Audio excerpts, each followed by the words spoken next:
On a quiet Sunday morning, millionaire Ethan Carter is jogging through his neighborhood, lost in thoughts about his wealthy yet lonely life. Suddenly, a 7-year-old girl approaches him and says something that makes his heart stop. "I know you. Your picture is in my dad's wallet." But what happens next when Ethan decides to follow this little girl? Where will this journey lead him, and what secrets are waiting to be uncovered? Ethan Carter woke up with the first ray of sunlight filtering through the silk curtains of his bedroom. Like every Sunday, he was preparing for his morning ritual, a run through the tree-lined streets of the exclusive neighborhood of Greenwoods. At 45, Ethan was the epitome of success, owner of one of the country's leading tech companies. His fortune counted in millions. Yet as he laced up his state-of-the-art running shoes, Ethan felt an emptiness that all his money couldn't fill.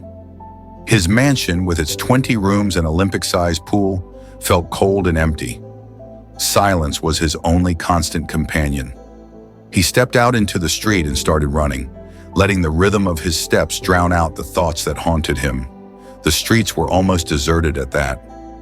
Early hour on a Sunday, with only a few gardeners beginning their work in the immaculate gardens of neighboring mansions, Ethan ran without a fixed route, allowing his feet to take him through familiar streets and some not so familiar. His mind wandered between past memories and present worries. How had he reached this point? He had everything money could buy, but he felt lonelier than ever. He was so absorbed in his thoughts that he almost didn't hear the child's voice calling out, "I know you. Your picture is in my dad's wallet." Ethan stopped abruptly, his heart pounding from both the exercise and the surprise. He looked around, searching for the source of the voice. That's when he saw her, a little girl, about 7 years old with brown hair tied in 2 braids and large expressive eyes, looking at him with curiosity. Her clothes were simple, indicating her family didn't enjoy great luxuries. Confused and a bit intrigued, Ethan crouched down to her level.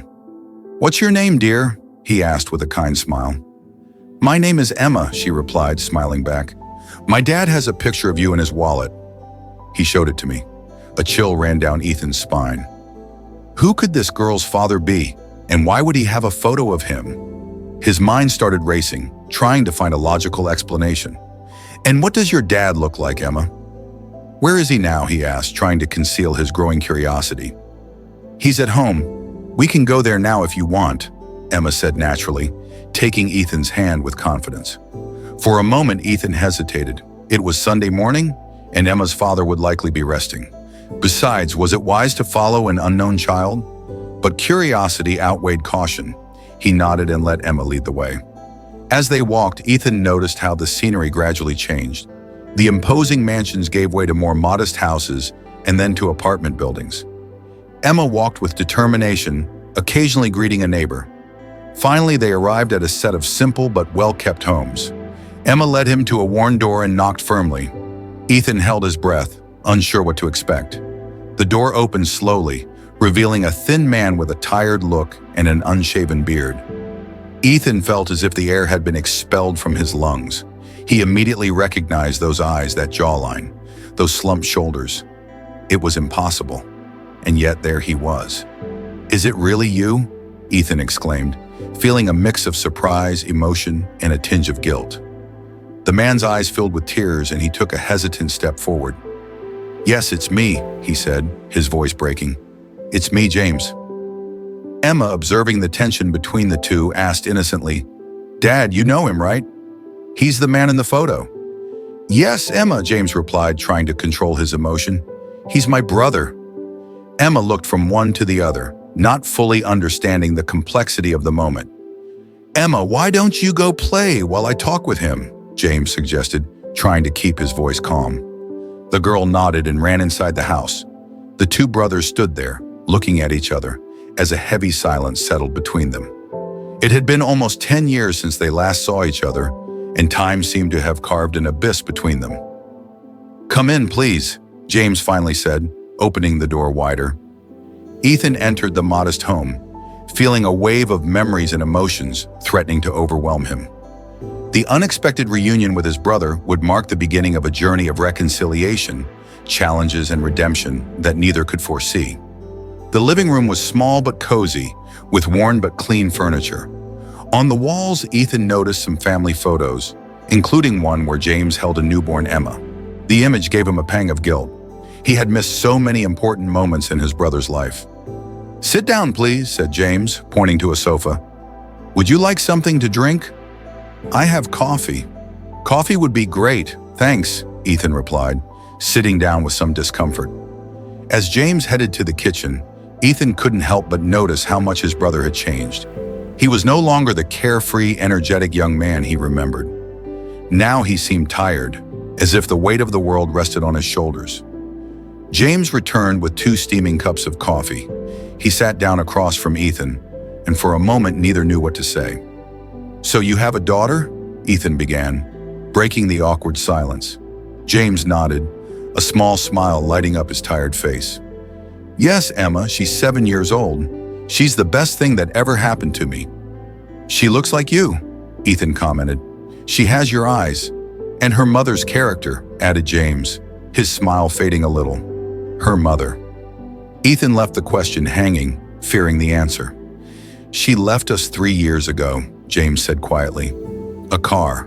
Accident." Ethan felt as if he'd been punched in the stomach. His brother had gone through so much, and he didn't even know. "I'm so sorry, James. I had no idea." "How could you have known?" James replied, a hint of bitterness in his voice. "We haven't talked in years." Silence fell between them again, heavy with years of distance and unspoken reproaches. "How have you been?" Ethan asked, aware of how inadequate the question sounded. James let out a humorless laugh. "I've had better days, but we manage, Emma and I." Ethan nodded, not knowing what else to say. He looked around the small living room, noting the signs of a modest but dignified life. It was a stark contrast to his own mansion, full of luxuries but devoid of warmth. "And you?" asked James. "You've become quite the magnate from what I've heard." Ethan shifted uncomfortably in his seat. "Yes, well, the company has been successful." "I'm happy for you," said James, and to Ethan's surprise, he sounded sincere. "James, Ethan began, not knowing exactly what he wanted to say. Apologize? Offer help? Try to explain the years of silence? But before he could continue, Emma came running back into the room, holding a drawing. "Dad, look what I made!" she exclaimed, showing a colorful drawing of 3 figures, a man, a girl, and a taller man. "It's beautiful, honey," said James, hugging his daughter. "Who are they?" "It's us," explained Emma. "You, me, and Uncle Ethan." The 2 brothers exchanged a look, surprised at how easily Emma had accepted the situation. "Emma, dear," James began gently, "Uncle Ethan probably has to leave now. He has a very busy life." Ethan felt as if a bucket of cold water had been dumped on him. It was true he had a busy life, meetings, calls, important decisions to make, but suddenly none of that seemed to matter as much as the present moment. "Actually," Ethan said, surprising himself, "I was wondering if you'd like to go for breakfast. I know a place nearby that makes delicious pancakes." Emma jumped with excitement. "Yes, please, Dad. Can we go?" James looked at his brother, a mix of surprise and caution in his eyes. "I don't know, Ethan. We don't want to bother." "It's no bother," insisted Ethan.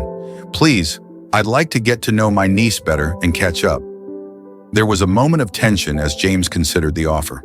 Finally, he nodded slowly. "All right, give us a few minutes to change." While James and Emma got ready, Ethan stayed in the living room looking at the photos on the wall. He saw his brother in different stages of his life: graduation, wedding, Emma's birth, important moments he had missed. He felt a determination growing inside him.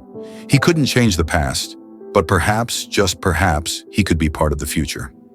When James and Emma returned ready to go, Ethan greeted them with a genuine smile. As they left the house with Emma chattering happily between them, Ethan felt something he hadn't experienced in a long time. Hope breakfast would be just the beginning, a first step on a path of reconciliation and rediscovery, a path that would lead the Carter brothers to face their past, heal old wounds, and perhaps build a new future together. The restaurant Ethan had chosen was a small family place with wooden tables and the aroma of freshly brewed coffee floating in the air. Emma looked around with wide eyes while James seemed a bit uncomfortable, aware that this wasn't the type of place he usually visited. Sitting at a table by the window with plates of steaming pancakes in front of them, the Carter brothers found themselves in an awkward silence, broken only by Emma's occasional enthusiastic comments about the food. "So Emma," Ethan began, trying to break the ice, "what do you like to do?" "I love drawing," the girl replied enthusiastically, "and playing soccer Dad taught me." Ethan looked at his brother in surprise. "You still play soccer?" James shrugged. "Once in a while, it's something Emma and I do together on weekends." "I remember when we used to play together in the backyard," said Ethan, a nostalgic smile on his face. "You were better than me." "I still am," joked James, and for a moment the tension between them seemed to ease. Emma looked at them curiously. "Dad, why didn't you ever tell me about Uncle Ethan before?" The innocent question fell like a bomb at the table. James visibly tensed while Ethan lowered his gaze to his plate. "It's complicated, honey," James replied after a moment. "Sometimes adults make mistakes and drift apart." "But now we're here," Ethan interjected, looking at his brother with a mix of guilt and hope. "And I'd like if your dad agrees for us to get to know each other better." James looked at his brother for a long moment before slowly nodding. "I suppose we could try." The rest of the breakfast passed in a more relaxed atmosphere, with Emma telling stories about school and her friends. Ethan listened attentively, amazed by his niece's energy and joy. When they finished eating, Ethan insisted on paying the bill despite James's protests. As they left the restaurant, they found themselves unsure of how to proceed. "Would you like to take a walk in the park?" suggested Ethan. "There's one nearby." Emma nodded enthusiastically, and James, seeing his daughter's excitement, agreed. As they walked along the park's paths, with Emma running, ahead to explore, Ethan and James found themselves walking side by side in a silence filled with unasked questions. "James," began Ethan, gathering the courage to address the elephant in the room. "I know it's been years, and that things between us didn't end well. But I want you to know that I'm sorry I wasn't there for you, especially after what happened to your wife." James kept his eyes fixed on the path for a moment before responding. "It wasn't just your fault, Ethan. I made mistakes too. My gambling addiction, I ruined a lot of things. Even so, I should have been there. You're my brother." They stopped at a bench, watching Emma play in a nearby area with other children. "How did you overcome it?" Ethan asked. "The addiction?" "I mean," James sighed deeply. "It wasn't easy. I hit rock bottom several times. But when Maria got pregnant, I knew I had to change. For her, for the baby, I joined a support group, got help. And when Emma was born, I knew I couldn't go back." Ethan nodded, feeling a mix of admiration and remorse.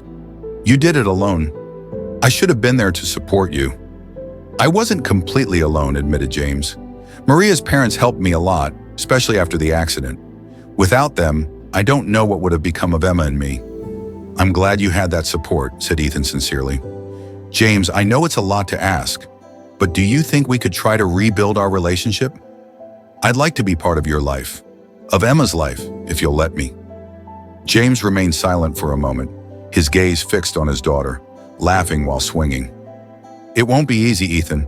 A lot has happened, and we've both changed." "I know," nodded Ethan, "but I'm willing to try to do whatever it takes." "Why now?" asked James, turning to look at his brother. "What has changed?" Ethan reflected for a moment before responding. "Honestly, I'm not entirely sure. Maybe it was seeing Emma, realizing everything I've missed. Or maybe it's that I've finally realized that all the success and money mean nothing if you're alone." James nodded slowly, as if understanding perfectly what his brother meant. "I can't promise anything," he said finally, "but we can try for Emma, if not for ourselves." Ethan felt a lump in his throat. "Thank you, James. I won't let you down this time." At that moment, Emma came running towards them, her cheeks flushed from playing and excitement. "Dad, Uncle Ethan, did you see how high I was swinging?" "We saw, honey," smiled James, hugging his daughter. "You were flying." "Uncle Ethan," said Emma, turning to him with bright eyes, "will you come visit us again?" Ethan looked at James, seeking his approval. When his brother nodded slightly, he replied, "I'd love to, Emma. If your dad agrees, I'd like to see you both again soon." "Yes," exclaimed Emma, jumping with excitement. "Can we go to your house next time, Uncle? Do you have a pool?" "I've always wanted to swim in a pool." Ethan laughed softly. "Yes, I have a pool, and I'd love for you to use it." As they walked back to James's house, Ethan felt that something had changed inside him. The emptiness he had felt for so long was beginning to fill with the warmth of the family he had forgotten. He had, when they said goodbye, Ethan hugged Emma, and then, after a moment of hesitation, also hugged James. The embrace was brief and a bit awkward, but it was full of unspoken promises. "I'll call you this week," said Ethan. "Maybe we can arrange that visit to the pool." James nodded. "We'd like that." As Ethan walked away, occasionally turning to wave at Emma, who waved back enthusiastically, he felt that he was leaving behind the lonely and empty man he had been that morning. The path to reconciliation and redemption would be long and probably difficult, but for the first time in years, Ethan Carter felt hope. Back at his mansion, Ethan found himself looking at the empty rooms with new eyes. He no longer saw symbols of his success, but spaces that could be filled with laughter and family memories. He went to his study and took out an old photo album that he had kept in the back of a drawer. The images of his childhood with James transported him to a simpler time when they were inseparable. He remembered summers playing in their parents' garden, silly fights that always ended in laughter, and promises to always be there for each other. When had they lost that? When had money and success become more important than family? Ethan closed the album with determination. He couldn't change the past, but he could do everything possible to build a better future. A future that included his brother and his niece. He took his phone and, after a moment of hesitation, dialed a number he hadn't used in years. "Mom? It's me, Ethan." "Yes, I'm fine. Listen, I have something to tell you." The following days passed in a whirlwind of emotions and preparations for Ethan. After the call to his mother, which had resulted in a long and emotional conversation about the past and the future, he dedicated himself to preparing his house for James and Emma's visit. On Friday afternoon, Ethan waited nervously at the entrance of his mansion. He had hired a cleaning crew to ensure everything was spotless and had filled the fridge with snacks and drinks he thought Emma would like. When the taxi pulled up in front of the house, Ethan felt his heart race. Emma was the first to get out, her eyes widening at the sight of the enormous house. "Wow," she exclaimed. "It's like a castle." James got out next, looking a bit uncomfortable in his jeans and casual. Sure, Ethan noticed that his brother had made an effort to shave and tidy up for the occasion. "Welcome," said Ethan, trying to sound casual despite his nerves. "I'm glad you could come." "Thanks for inviting us," replied James, his voice a mix of politeness and a touch of discomfort. Emma, however, didn't notice the tension between the adults. "Uncle Ethan, where's the pool? Can we go swimming now?" Ethan laughed, grateful for his niece's enthusiasm. "Of course, Emma. But first, how about I give you a tour of the house?" As they toured the rooms, Ethan noticed how James looked around with a mix of amazement and something that seemed like sadness. Emma, on the other hand, was fascinated by everything, especially the home theater and the huge kitchen. "I've never seen a house this big," commented James quietly when they reached Ethan's study. "Sometimes it's too big," admitted Ethan, "especially when you're alone." There was a moment of awkward silence before Emma saved them once again with her enthusiasm. "The pool, Uncle Ethan. Can we go now?" "Of course," smiled Ethan. "Why don't you go change? I'll show you where the changing rooms are." While Emma and James were changing, Ethan took the opportunity to make a quick call to his assistant, canceling a meeting he had scheduled for that afternoon. For the first time in years, work could wait. When he came out to the pool area, he found a scene that filled his heart with unexpected warmth. Emma was in the water, laughing and splashing, while James watched from the edge, a genuine smile on his face. "Come on, Uncle Ethan," called Emma. "The water's perfect." Without a second thought, Ethan took off his shirt and jumped into the pool, joining his niece in her games. Soon even James joined in, and for a moment it was as if the years of separation had never existed. They played and swam until the sun began to set, painting the sky in golden and pink hues. They got out of the water, exhausted but happy, and Ethan offered them soft, fluffy towels. "Are you hungry?" he asked. "I thought we could have a barbecue in the yard." "Yes, please," exclaimed Emma. "Can I help?" "Of course," smiled Ethan. "In fact, I'll need all the help I can get. I'm not the best cook in the world." As they prepared the food together, Ethan realized how natural everything felt. Emma chatted happily about school and her friends, James added occasional comments, and Ethan found himself enjoying more than he had in years, sitting around the patio table, with the night sky above them and the smell of freshly cooked food in the air. Ethan felt like he was finally home. "This is nice," commented James quietly, while Emma devoured her burger. "Thank you, Ethan." "There's nothing to thank," replied Ethan. I've missed this. Family." James nodded, a shadow of sadness crossing his face. "Me too." There was a moment of silence broken only by the sounds of the night and Emma's occasional enthusiastic comments about the food. "James," began Ethan, gathering courage, "I know it's soon and that we have a lot to rebuild, but I'd like to be part of your lives, really not just occasional visits, but being there for you, for Emma." James looked at his brother for a long moment, as if trying to read the sincerity in his eyes. "Are you sure? Your life is very different from ours, Ethan. I don't want you to feel obligated." "I don't feel obligated," interrupted Ethan. "I feel complete, for the first time in a long time." Emma, who had been listening to the conversation with curiosity, intervened. "Does that mean we'll come more often, Dad? Will I be able to use the pool again?" James looked at his daughter and then at his brother, a small smile forming on his lips. "I suppose so, honey, if your uncle agrees." "More than agree," nodded Ethan, feeling a wave of emotion. "In fact, I was thinking maybe you could stay this weekend. I have plenty of rooms and we could make more plans together." Emma jumped with excitement at the idea, and James, after a moment of doubt, nodded. "All right, we'll stay." That night, as Ethan prepared to sleep, he heard laughter coming from the room where James and Emma were staying. The sound filled the empty halls of the mansion, bringing life to a space that had been too quiet for too long.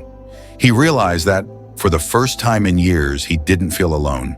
The mansion was no longer just a symbol of his success, but a home that was beginning to fill with the love and warmth of family. As he lay down, Ethan made a silent promise. He would do everything possible to keep this, to be the brother and uncle that James and Emma deserved. The path to full reconciliation would be long, but he was willing to walk it step by step. With the distant sound of his family's laughter lulling him to sleep, Ethan smiled, dreaming of a future full of possibilities. The weekend flew by in a whirlwind of activities and laughter. Ethan, James, and Emma visited the local zoo, watched movies in the home theater, and even improvised a small soccer game in the mansion's expansive yard. To Ethan's surprise, he found that he enjoyed these simple moments more than any of the luxurious parties or business events he was accustomed to. On Sunday afternoon, as he helped James and Emma pack their things, Ethan felt a sadness at the thought of how empty the house would feel once they left. "It has been a wonderful weekend," he said, trying to keep a light tone. "I hope we can do it again soon." James nodded, a small smile on his lips. "It has been surprisingly pleasant." "Thank you, Ethan." Emma, who was packing her drawings into a backpack, looked up with bright eyes.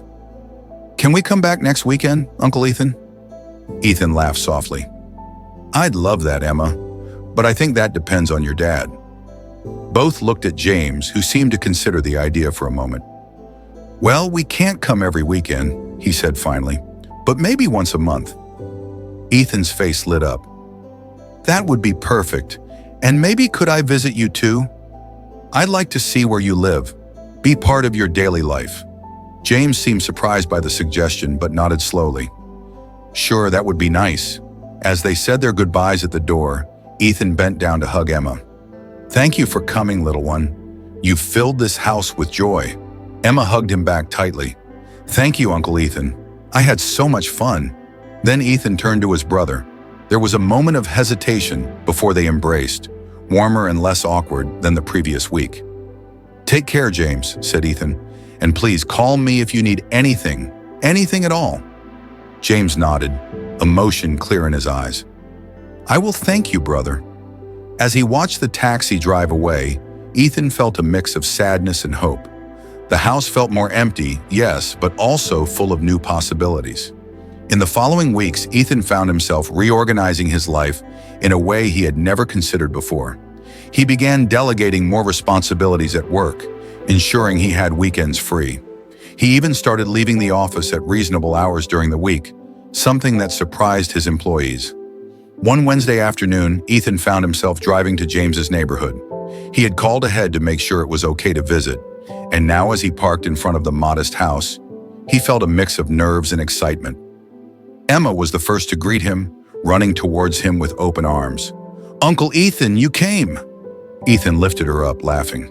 "Of course I came, I promised, didn't I?" James appeared in the doorway, a tired but genuine smile on his face. "Hello, Ethan, welcome." They entered the house, and Ethan found himself observing everything with new eyes. The living room, though small, was filled with photos and Emma's drawings. The kitchen, though modest, smelled of something delicious cooking. "I hope you like stew," said James, a bit embarrassed. "It's nothing fancy, but—" "It smells wonderful," interrupted Ethan sincerely. "Much better than any fancy restaurant." During dinner, Ethan listened attentively as Emma talked about her day at school, and James commented on his work. He realized that despite their financial limitations, there was a warmth and love in this house that his mansion had never had. After dinner, while Emma did her homework, Ethan and James sat in the small backyard with cups of coffee. "James," began Ethan, gathering courage, "I've been thinking I'd like to help financially." "I mean," James visibly tensed. "Ethan, it's not necessary. We're managing fine." "I know," said Ethan quickly. "I don't want to offend you. It's just that I have more money than I'll ever spend in my life, and I'd like to use it for something meaningful, for Emma's education maybe, or so you can move to a bigger place if you want." James was silent for a moment, looking at his coffee cup. "I appreciate the offer, Ethan, really, but I don't want our relationship to be based on money. I already made that mistake once with gambling." Ethan nodded, understanding. "I'm sorry, I didn't mean to imply, it's just that I want to help, be part of your lives." "And you are," said James, looking at his brother. "We don't need your money, Ethan, just your presence, your time. That's more valuable than any amount of money." Ethan felt a lump in his throat. "Thank you, James. That means a lot to me." They sat in silence for a moment, the distant sound of Emma humming as she did her homework, filling the air. "You know," said James finally, "there is something you could help with if you really want to." "Whatever it is," replied Ethan immediately. "The community center in the neighborhood is struggling. They need volunteers and maybe some donations for their after-school programs." "I thought maybe with your contacts." Ethan smiled, feeling a wave of excitement. "I'd love to help with that. In fact, why don't we go together tomorrow? We could see what they need exactly." James nodded, a smile forming on his lips. "That sounds like a great idea." As Ethan prepared to leave that night, he felt that something had changed, not just in his relationship with James and Emma, but in himself. For the first time in years, he felt like he had a purpose, beyond making money and closing deals. "I'll be back tomorrow," he promised, hugging Emma and then James. "We have a community center to help." As he drove back to his mansion, Ethan realized that he no longer saw it as his home. His home was where his family was, in that little house full of love and laughter, and he was determined to be part of it no matter what it took. The future, once lonely and empty, now seemed full of possibilities. Ethan smiled to himself, eager to see what tomorrow would bring. The next morning dawned clear and bright, as if the sky itself wanted to celebrate. New beginnings, Ethan woke up early, more excited than he had been in years for a day of work. But this was no ordinary workday. Today he was going to do something that truly mattered. He arrived at James's house just as he was sending Emma off to school. The girl ran to him, hugging his legs before getting on the school bus. "Good morning," greeted James, a cup of coffee in hand. "Ready to see the community center?" Ethan nodded enthusiastically. "More than ready, in fact. I did some research last night. It seems the center has been struggling for years." James sighed as they walked to Ethan's car. "Yeah, it's a shame. It used to be the heart of the neighborhood. Now they can barely keep the lights on. The community center turned out to be an old but characterful building located in the heart of the neighborhood. Peeling paint and dirty windows spoke of years of neglect, but Ethan could see the potential beneath it all. They were greeted by Rachel, the center's director, a middle-aged woman with a warm smile and tired eyes. "James, it's so good to see you," she greeted before turning to Ethan with curiosity. "And who is this?" "Rachel, this is my brother Ethan," James introduced. "He's interested in helping the center." Rachel's eyes lit up. "Really? That's wonderful. God knows we need all the help we can get." As Rachel gave them a tour of the center, Ethan took mental notes. The roof needed repairs, the electrical system was outdated, and most of the equipment was worn out or broken. "What programs do you currently offer?" asked Ethan Rachel's side. "We used to have many art classes, after-school tutoring, a book club for seniors, but with budget cuts, we can barely keep the after-school program running." Ethan nodded, his mind already working on possible solutions. What if we could not only restore those programs but add more? Maybe computer classes, a small community, gym. Rachel and James looked at him with a mix of hope and skepticism. "That would be a dream," said Rachel. "But how?" Ethan smiled. "I have some contacts who might be interested in a corporate social responsibility project, and I'm willing to make a substantial personal donation. But more than that, I want to get involved personally, help organize, recruit volunteers." James looked at his brother with a new light of respect and pride. "Count me in too. I can help with the repairs, and I'm sure many in the neighborhood would be willing to lend a hand." Rachel seemed on the verge of tears. "I don't know what to say. This could change everything." "Then," said Ethan, extending his hand, "let's get started." The following days and weeks were a whirlwind of activity. Ethan used his contacts to secure donations from local businesses, while James organized volunteer teams from the neighborhood to help with the repairs. Ethan surprised himself by enjoying the manual labor, painting walls and fixing furniture, alongside the neighborhood residents.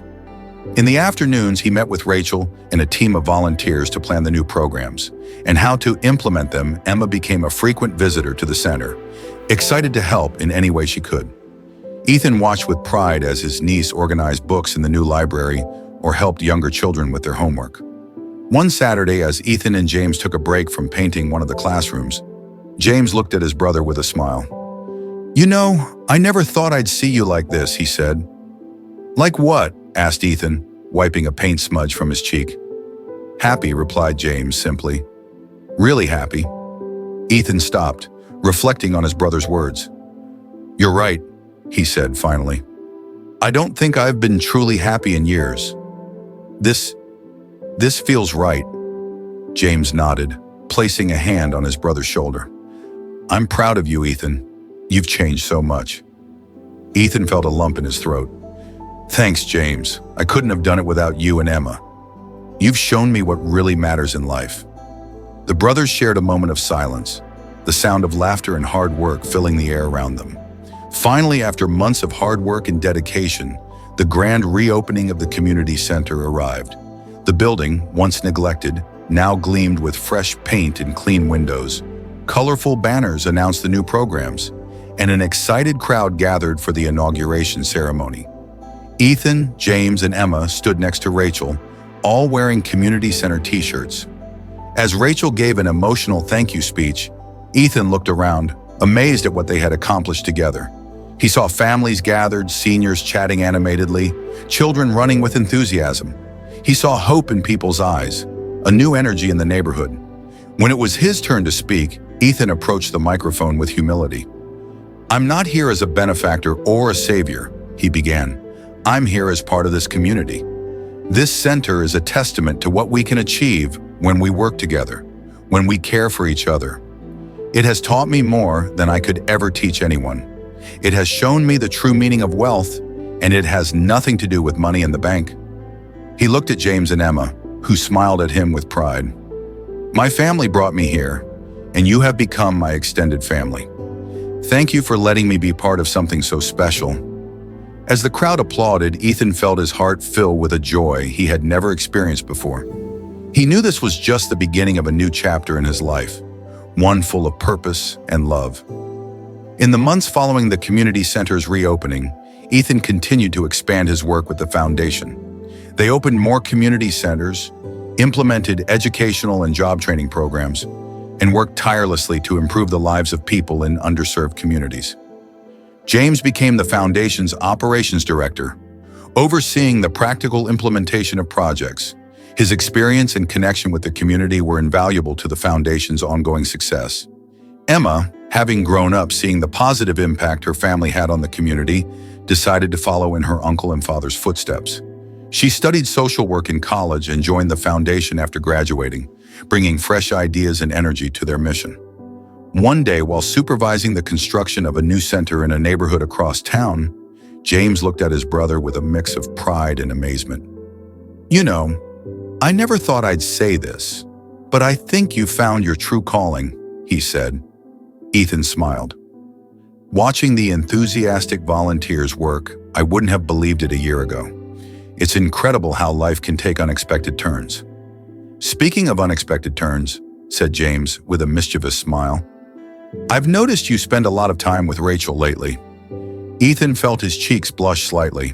It was true that he and the community center's director had developed a close friendship over the past months. Their shared passion for community work and their dedication to making a difference had brought them closer. "Well, we worked together on many projects," replied Ethan, trying to sound casual. James laughed. "Come on, brother.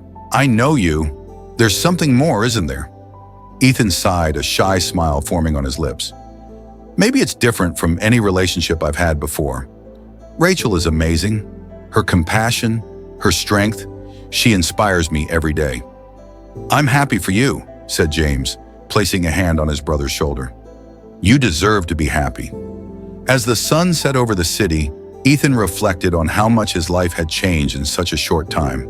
From being a lonely and self-centered executive, he had become a man with a purpose, surrounded by family and friends, and possibly on the brink of a new significant relationship. "You know what?" said Ethan, looking at his brother. "I think I am happy, happier than I've been in a long time." The brothers shared a smile, their bond stronger than ever. Together, they were not only building community centers, but also a legacy of hope and positive change. As they walked back home, Ethan realized that his life, once defined by financial success and status, was now filled with something much more valuable: purpose, love, and the satisfaction of making a real difference in people's lives. The future, once lonely and empty, now seemed full of exciting possibilities, and Ethan was eager to see what else the journey would bring. 20 years had passed since that fateful Sunday when a little girl had changed the course of Ethan Carter's life. Now at 65, Ethan found himself sitting on the porch of his home, a modest but cozy house in the same neighborhood where it all began. Charlotte, his life partner for the past 2 decades, was by his side, their hands intertwined as they watched. The sunset time had left its marks on both of them, but their eyes still shone with the same passion and love that had brought them together. "What are you thinking about, my love?" asked Charlotte, noticing Ethan's thoughtful look. He smiled, squeezing her hand gently. "How much everything has changed. How fortunate I am." At that moment, the sound of children's laughter filled the air. Ethan and Charlotte looked toward the garden, where their 7-year-old granddaughter, Sophia, was playing with a group of neighborhood kids. Sophia was the daughter of Emma, who now ran the foundation that Ethan and Charlotte had established so many years ago. Emma had married David, a teacher she had met while working at one of the community centers. And together, they were raising Sophia with the same values of compassion and service that they had learned from their parents and uncles. James, now a man with graying hair but the same warm smile, came out of the house with a tray of lemonade. "Kids," he called, "come get refreshed." The children ran to him, thanking him between giggles as they took their glasses. Sophia approached the porch. Her cheeks flushed from playing grandpa, she said, looking at Ethan with her big, curious eyes. "Can you tell me the story again of how you met Aunt Emma?" Ethan laughed, lifting his granddaughter and sitting her on his lap. "Again? But you've heard it 1,000 times." "But I love it," insisted Sophia. "Please, Grandpa." Ethan looked at Charlotte and James, who nodded with knowing smiles. He began to tell the story that had changed his life, the story of a little girl who had recognized him on the street and led him back to his family. As he spoke, Ethan couldn't help but marvel at how life had come full circle. Here he was telling his granddaughter a story that began with another girl her age, a girl who had been the catalyst for all this happiness. And so, little Sophia, Ethan concluded, I learned that true wealth isn't in money or the things we own, but in the people we love and the difference we can make in others' lives. Sophia hugged him tightly. I love you, Grandpa. When I grow up, I want to be like you and Grandma Charlotte, helping people. Ethan felt his heart swell with pride and emotion. And you will be, my little one. You have a huge heart, just like your mother. At that moment, Emma and David arrived, greeting. Everyone with warm hugs. Emma, now a middle-aged woman with the same bright smile she had as a child, sat next to her uncle, telling stories again. Uncle Ethan, she asked with a knowing smile. Your daughter is insatiable, laughed Ethan. She reminds me of someone I met many years ago. Emma took her uncle's hand, her eyes shining with gratitude. I'll never stop thanking you for everything you've done for us. For this community, Ethan shook his head. No, Emma, I'm the one who should thank you. You and your father showed me the way to a truly rich life. As the family chatted and laughed, sharing stories and memories, Ethan couldn't help but reflect on the incredible journey his life had been. From being a lonely, self-centered man, he had become the patriarch of a loving family and the pillar of a thriving community. The community centers, which had started as a personal redemption project, had expanded throughout the city, changing countless lives. The foundation, now led by Emma with David's help, continued to grow and adapt to the changing needs of the community. They had added financial education programs, mobile health clinics, and green energy initiatives, always seeking new ways to improve people's lives. James, though officially retired, remained a constant presence at the centers, his wisdom and experience always valued. He and Ethan had forged an unbreakable bond over the years, their brotherhood stronger than ever. Charlotte, his rocking companion, had been instrumental every step of the way. Her love and support had been Ethan's anchor in difficult moments and his joy in good times. As the sun set, painting the sky in golden and pink hues, Ethan looked around with a deep sense of peace and gratitude. His life, once empty and meaningless, was now full of love, purpose, and the satisfaction of having made a real difference in the world. Are you okay, love? Asked Charlotte, noticing Ethan's distant look. He smiled, his eyes bright with happy tears. More than okay, my love. I'm at peace, complete. At that moment, as if the universe wanted to underline his words, a gentle breeze blew through the garden, carrying the scent of flowers and the sound of children's laughter. Ethan closed his eyes, absorbing the moment he thought about the man he had been, the long road he had traveled, and all the lives they had touched in the process. He thought about little Emma, whose innocent question had triggered all this, and about the Sophia of today carrying forward that legacy of love and service. And he knew with absolute certainty that this was the true meaning of wealth. It wasn't the millions in his bank account, nor the titles or power he once held. True wealth was here in this moment, in the love of his family, the gratitude of his community, and the satisfaction of a life well lived. Ethan Carter, once a lonely millionaire, had found a treasure far more valuable than any material fortune. He had found love, purpose, and the joy of giving, and in the process he had discovered the true wealth of the soul. As night gently fell over the neighborhood, the Carter family remained together on the porch, sharing stories, laughter, and love. And Ethan, surrounded by the warmth of his family and the legacy of his work, knew that he had lived a truly rich life. Through the story of Ethan Carter, we clearly see that true values in life don't always come from wealth or riches, but from love, unity, and the precious family moments we hold dear. No matter how successful we are, if we don't have family or sincere relationships, there will always be something missing in our lives. This story is not just a lesson on reconciliation, but also a reminder to cherish those around us, to live with purpose, and not let life pass by aimlessly. Take a moment to reflect on this story and think about the things we can change in our own lives. about relationships yet to be built or opportunities for reconciliation that have been missed. Can we, like Ethan, reconnect and rebuild what's been lost? Let stories like this be the inspiration to help you lead a more meaningful life. If you found this story intriguing and want to keep following inspiring videos like this, don't forget to hit the subscribe button and turn on notifications so you never miss an update. Share this video with friends and family so we can all explore more thought-provoking and motivational stories together. Thank you for watching and see you in the next video.